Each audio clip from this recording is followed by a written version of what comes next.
Welcome to the Walking Out Your Purpose podcast with yours truly, Alicia Smith. What a honor, what a blessing it is to be in the number, as they say. And I'm so grateful for this day that I get a chance to present to you all a phenomenal guest who has a marvelous yet complex story. And I think that you all will enjoy listening to her share, and you most certainly will be inspired and encouraged to walk in your purpose. So I'm excited to have Cynthia Cottingham on the show, my girl from Michigan. We share that in common. And so welcome to the show. Thank you. Thank you so much. I just feel so honored and blessed to be a part of this program today, and just so thankful that God has allowed you to walk in a purpose to where you could extend that gift to others, such as myself, to be able to share my story as well today. So I'm just thankful to be here. Thank you. Yes, absolutely. And I wanted to share with you all that it's hard not to say Sister Cottingham because we're in church together, but met her and her wonderful husband who is in the full-time ministry in Michigan. And they are just doing a magnificent work in that part of the vineyard. And so I'm just so grateful. This is really, truly an honor to have you on the show today. So I want you to tell people, who is Cynthia? Oh, well, thank you, first of all, for what a lovely intro. I'm Cynthia K. Cottingham. I am the minister's wife of the Eastern Avenue Church of Christ here in the beautiful city of Grand Rapids, Michigan. We like to call it the West Coast of Michigan. So my husband is Norvie Lee Cottingham Jr., and I have four beautiful children. They are Norvie, Norvan, Noresa, and Norvasho. I have three sons and a beautiful daughter. I am the daughter of Gloria Rogers and the late elder Roddy Lee Rogers Jr.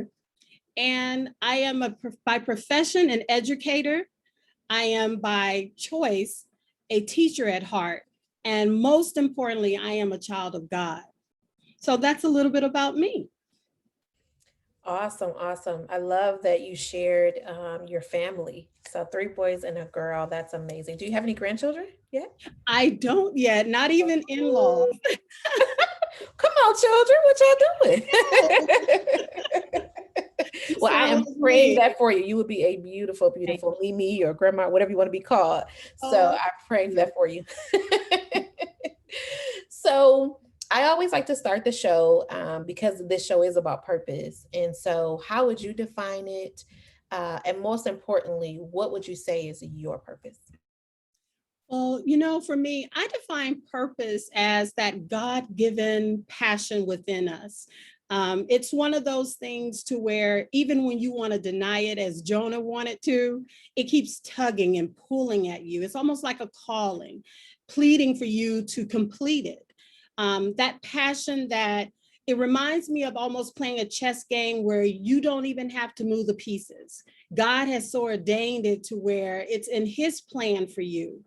And so I look at it as though it is that passion deep within us that continues to pull us forward with the intention to fulfill God's purpose for us, his plans for us.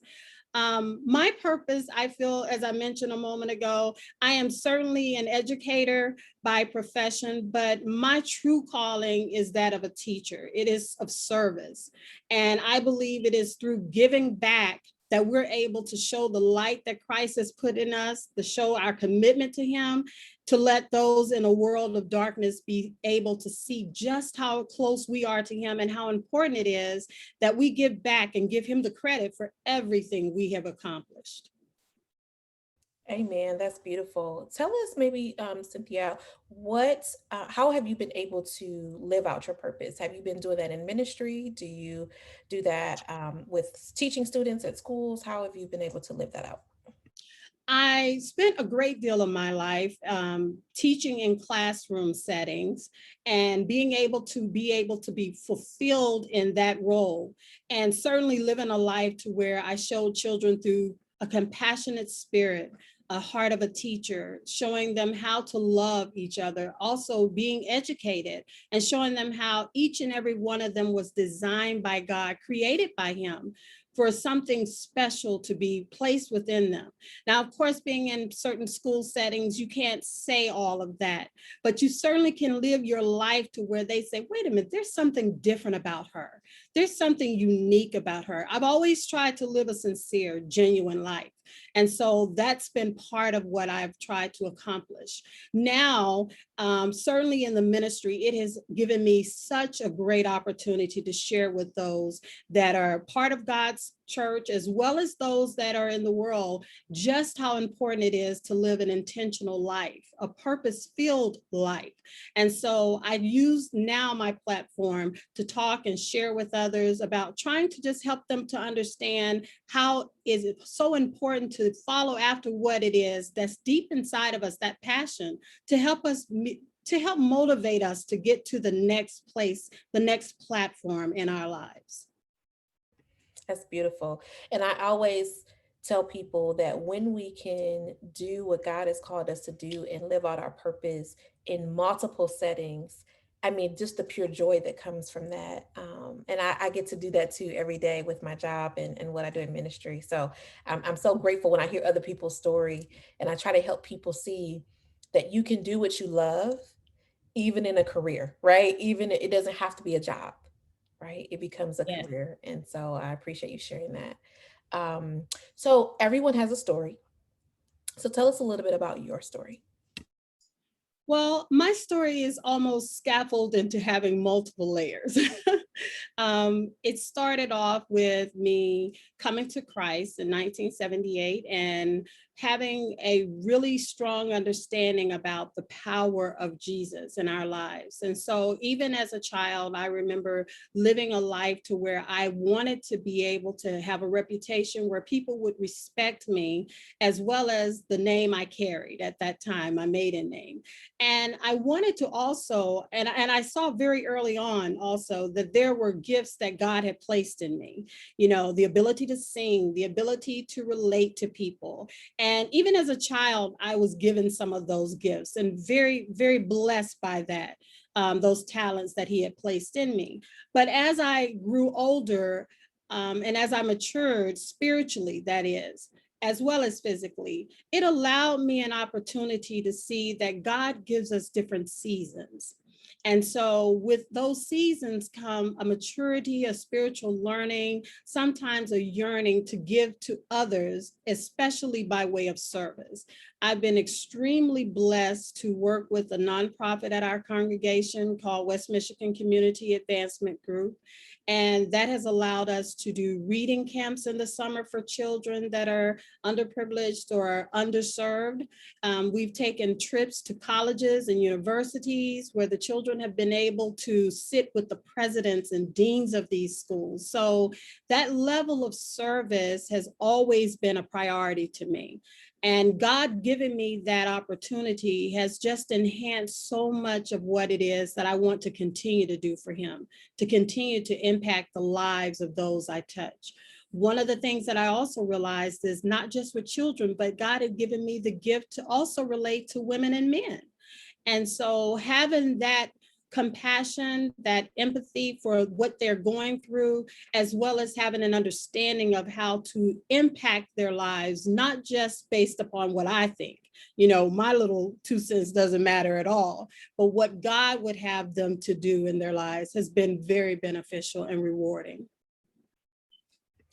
So how do you think your gifts or your story has led you into your purpose? How do you think those two have connected together?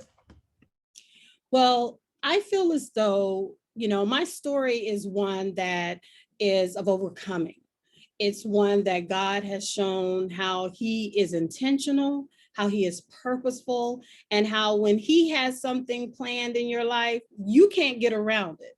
You know, you can go through things in life that might cause you to say, oh, you know what, I have this plan for my life. And very much in my education, that's how I was. I wanted to be a principal and I started grad school to become a principal. And my biggest concern then was that I had a 3.9 versus a 4.0. That was my biggest problems.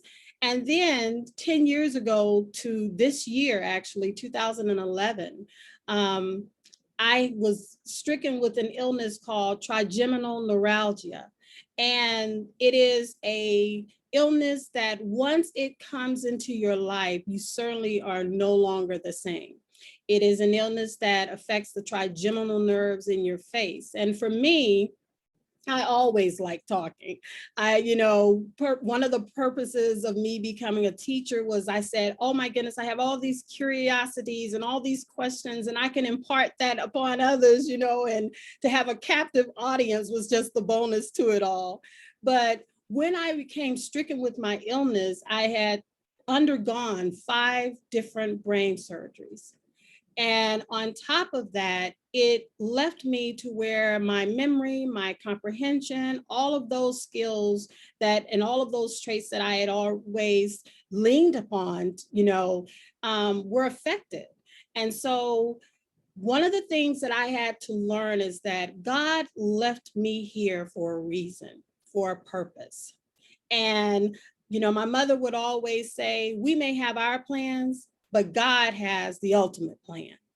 And I had to learn that it wasn't about what I thought my life's purpose was, but it was to try to find, what did God have for me still to do? There was a purpose for him to let me come out of each of those surgeries. I was very intentional with my children. I never shared with them, I'll never leave you. Everything's going to be perfectly fine. I was well aware of the dangers that were involved. And I said to them, God is sovereign. He can do whatever he wants to do. But whatever you do, never forget, he is to be served and honored. And that's just been the walk that I've walked through. So, yea, though I walk through the valley of the shadow of death, I don't have time to fear evil. I don't have time to fear. I don't have time to worry about what's the next step, because I've seen just how intentional he is. When he has a plan for you, you're going to walk that path, and he's going to make sure everything turns out okay. That, oh my goodness, I have chills over here. That was so heartwarming. And you're still on the battlefield. So Yeah. how are you leveraging that story? Are you helping? How are you leveraging that story to help others that may be going through something similar? Well, one of the things that I learned very early on is I would have people come up to me and would say, do you ever ask God, why you? Why you? And I don't mean to boast, but I can say this wholeheartedly. I always ask myself, why not me? If not me, who else would he have chosen? And I felt honored. It seems strange, but I so felt honored that out of all the people he could have chosen to place such a degree of illness upon, he chose me. He found me to be worthy. Job and I became very close during that time. Seeing and understanding that you don't have to be guilty of doing anything. You didn't have to create this. This wasn't something you're reaping what you sow. This is sometimes God simply uses people to show witness to him. And for his glory is how I use this. And even to this day, when I talk to people, I want them to understand no matter what you're going through, no matter what you've been through, no matter what's to come, you can grow in the valley. Just like, we think we only grow on the mountaintops, but you can grow in the valley, and so when I spent time during those years of being close to God, because a lot of times, my son was in school, my daughter was working and she was in school, my husband, who is a minister, but also a chaplain for hospice, they took great care of me during those critical moments. But during some of the recovery, it gave me a chance to just have that time with God and to hear him speak to me through his word. And so in living such an intentional and purposeful life, it has given me the cause in my heart, that calling to share my story with others, to let them see no matter what your setback is, no matter how you might feel your life has been detoured, God has a plan for you. Jeremiah 29:11, he knows what that plan is. And so it behooves us to try to get in touch with him, to try to unite with him, and to be able to fulfill what it is that he's giving us a calling for. Oh, that was so good. So good. Grow in the valley, you all. Grow in the valley. Because Romans 8:28 is still in the Bible. All things work together for the good of them that love God and according to his purpose. Absolutely. Everything that we go through can be used and leveraged. And that is the point. That's the point. It's to show the glory of God. Wow. That's so good. So I know that you've started a new work, a new business, a new opportunity. So talk to us about what that is. What led you to, and maybe it's part of your story, but what led you to starting that? And then we'll talk about maybe how people can get connected to it. Oh yes, this is my passion. I've started a new business. It's Harnessing Your Purpose. It's an LLC, and one of the reasons that I came about with this purpose was from my own series of unfortunate health issues. I've been diagnosed with several serious illnesses, and even since then, I had contracted an illness called encephalopathy, where I literally had to learn to walk and talk and eat and speak again. And I went from a wheelchair from the bed to a wheelchair, from the wheelchair to a walker, from the walker to a cane. So I'm talking about how good God can be to you. When you give yourself to him, there's nothing he can't do. Abundantly more than you can ever ask or think is how he will bless us. And so purpose, or Harnessing Your Purpose, came about throughout all of the things that I was enduring and all the things I was going through. And I kept telling myself, there has to be a greater purpose here. God has allowed me to be able to share my story with so many across the brotherhood and across the United States. And so I've been blessed to share with them not just the struggles of illnesses, but how to be patient and watch God take you through your valleys as well as your healing processes. And so as he healed me, it was incumbent upon me to give back to his people as well as to give back to him. All glory and praise to him, because it's not I, but Christ that lives and dwells in me. And so, whenever I am able to speak to people and I share with them, the whole purpose of Harnessing Your Purpose is to try to find out what it is that God has placed in you. He's an intentional God. It wasn't accidental. He knew exactly why he created you. We're all created in his image, and there's a little piece of him inside of each of us waiting to be seen by this world. And so Harnessing Your Purpose was to try to help others to be able to pull in, harness that purpose that God has given to us, and to try to fulfill our life. We have such a short life to live. And so to live it to its fullness and give him the praise and glory is what it's all about. Oh, that's my language. Yes, I love that. And that's part of the reason that I wanted to have you on here, because like you said, there's God in all of us, and there's things that he wants us to do to help people. And it's about us coming together, right? And sharing that with others. So I'm so glad that we were able to do this today. As you think about the work that you're doing there, and even other things that you're doing in ministry and all of that, is there anything that you look back and as you reflect on what you're doing now in your life, is there anything that you would tell your younger self? Oh boy. I think back, and I've been blessed to teach children. So I have had an opportunity to see the minds and the curious wheels, just ticking. But if I had to go back and say anything to my former self, my younger self, it would certainly be to just take it easy, calm down. It's going to be all right. When we're younger, we think that a broken crush is the end of the world, but it's going to be okay. And that the same God that I prayed, now I lay me down to sleep, would be around when I couldn't even say words to pray, when it was in my mind, and he knew weeping may endure for a night, but joy was going to come in the morning. And so the same God that I was serving then would be around for me to serve at this point in season in my life. And I would just tell my younger self, don't worry about it. The best is yet to come. Yes, yes, yes. The best is yet to come, you all. Wow. So, thank you for sharing your story, and thank you for not just allowing it to be the story that you and Norvi and the kids can talk about, and maybe even Eastern Avenue can talk about. But now it's going to be something that so many can hear about through the work that you're doing with harnessing your purpose. I'm super excited. I'm praying God's blessing over that work.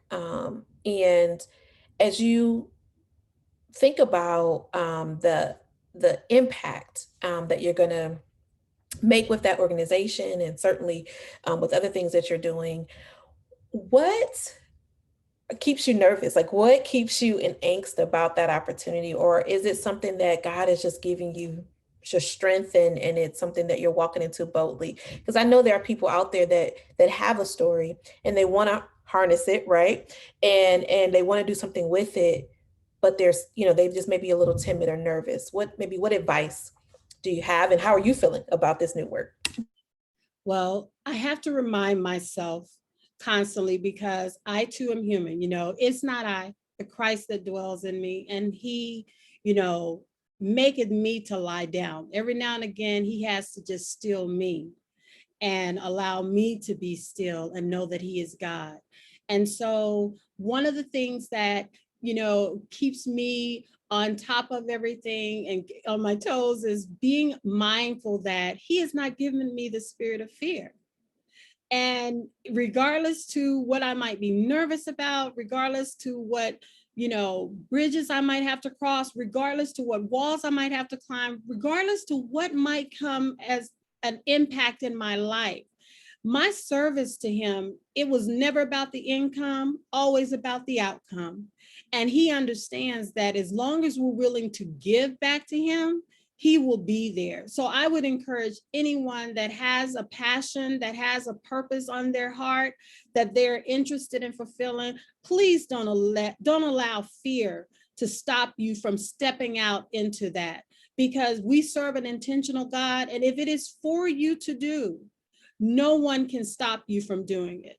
Our visions, a lot of times we get a bit sidetracked or discouraged when others don't seem to support our vision. But we need to be mindful that our vision was meant for us. And so as long as we're stepping out into that purpose, God will bless it. And always lean on him.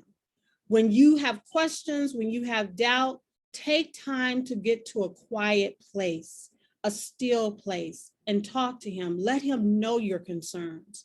Let him know your fears. Let him know your thoughts, because he's our father, and just like our earthly father is caring and concerned, he's even more so. So just share it with him and watch him work his glory in you. Amen, y'all.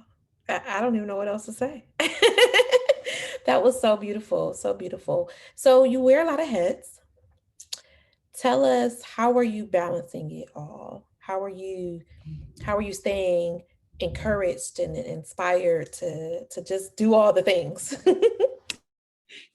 Sometimes in life, I feel like instead of me balancing life, life is balancing me. Those balls in the air. I feel like I know I saw my face on one of them. But I am mindful that in spite of everything we give, I give to the ministry and certainly try to support my husband in his ministry and give to the church, which is a wonderful, I'm so blessed.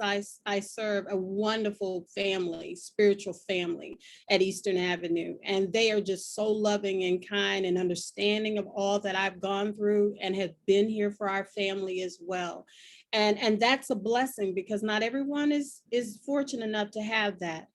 And so one of the things that I found is being able to be real with myself. I can't do it all. being able to delegate lovingly to those around us that can help us, and being able to also take time for myself. A wise woman once told me that an empty cup has nothing to pour. And so, in order for me to be able to pour into others, I have to sit back and replenish. And I am blessed to have a family of prayer warriors that I can call, that, I don't have to worry about, honey, did you know Sister Cottingham called and asked for prayer? I don't have to worry about any of that. And so I'm blessed to have people praying for me, praying for my endeavors, praying for my efforts. And it has really, truly been a godsend for me to be able to keep everything balanced. But certainly giving yourself that time to recuperate, that time to meditate, and come back with yourself stronger than just depleting all of your own reservoir. Yes, that self time, that self reflection and time to replenish and to fill yourself back up, to your point, to be able to pour out into others. Y'all, we cannot, as you said, give out of an empty cup, but also if we are so just discombobulated and can't get the word, and just can't get out what needs to be shared with others, or we're so drained that we're just snippy, right? And we're not being any good to anybody else. So it's so important to take that time for yourself. I appreciate you saying that. So as we come to a close, right? I like to ask this question to of my guests, which is around the pandemic. How did it change things for you? Did you have to do any pivots? As you reflect back on I know that to some degree we're still in it a little bit, but as you reflect back on the crux of it, what did you have to pivot, or what did you have to change? I look at my shift in the time of the pandemic was really interesting. I had spent so much time at home by myself, with everybody else doing their priorities, and me having that time to sort of meditate and be home by myself and do projects. And then when the pandemic hit, everybody was at home. They were in my space. And so one of the things I had to shift is being able to understand this private time now became a public time, but it became a public time where we could share, where we could get to know one another and reconnect. Really, so often we were so busy coming and going, and God allowed everything to just halt, be still, know I'm God, and come back to Him. And my family, we do a Thursday night devotional. And it has been so impactful, even during this pandemic, especially during the pandemic, because it has allowed us a chance to reconnect, to talk about God, to talk about what He wants for us to do. And so the shift was really for me, it's during this pandemic that I actually started my business. Is during this pandemic, I enjoy baking. I learned several things about myself, gifts that perhaps I would not have even taken time to learn. But His word has certainly been impactful during this special time for us to be able to just reconnect as a family. Absolutely, absolutely. So how can people connect with you with harnessing your purpose? Where can they find you? Well, I have a social media presence on Facebook, on Instagram, as well as Twitter. Harnessing Your Purpose at Gmail is my email address, and Harnessing Your Purpose on all the other social media websites.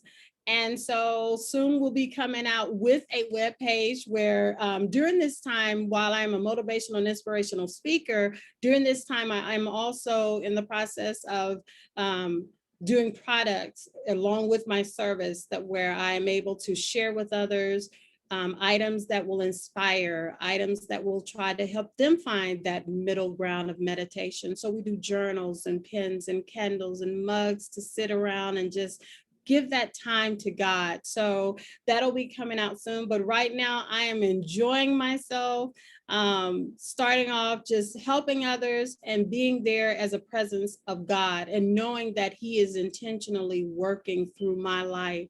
And through all the things that I've gone through, as you said earlier, all things work together for the good. So no matter what you're going through, just know it is not just you going through it. It can work together for your good. And so always be mindful that he knows what we're going through and what we need. Awesome. Thank you so much, Cynthia, for being here on the show today and for helping. I am sure that someone was able to connect not only with your story, but also with the other things that you mentioned in the interview about what you do with educating and how you're serving people through the work at the ministry as well, and also with harnessing your purpose. So super excited for folks to connect with you through the organization that you've started, the business you've started. Is it coaching people? Is it counseling? Kind of maybe what if they connect with you, what can they expect besides the products that are coming? Yes, if they connect with me, one of the things that they can expect, and I'm doing this through seminars and events once the COVID and everything has opened up a little bit more. But right now, there's one-on-one coaches, there's group coaching via Zoom we can do. And so all of those things are still available to be done. I can be reached, like I said, through my email, in which I will contact you. And certainly we can set up anything, but it is through life coaching, and it is faith-based and grace-based, because it is through his grace that I am able to do this. And so please know, if you contact me, that is exactly what I will extend to you, what God has placed in me to share with you. Awesome, awesome. Thank you. Last thing I'll just ask, is there any additional words that you want to leave with our audience on today? I would certainly just want to say to everyone, please know that not only does the purpose that you think you have in life matter, but the purpose that God has placed in you, that plan he has placed in you, it matters. And for us to seek each and every day to try to live closer to him, to try to live intentional with him, to try to find a way to find out what it is that you are meant to do while you are here. And so the more you try to formulate that relationship with Christ, the more richer you'll feel in your life, the more fulfilled you'll be in your life. And always know it's not about you, it's all about him.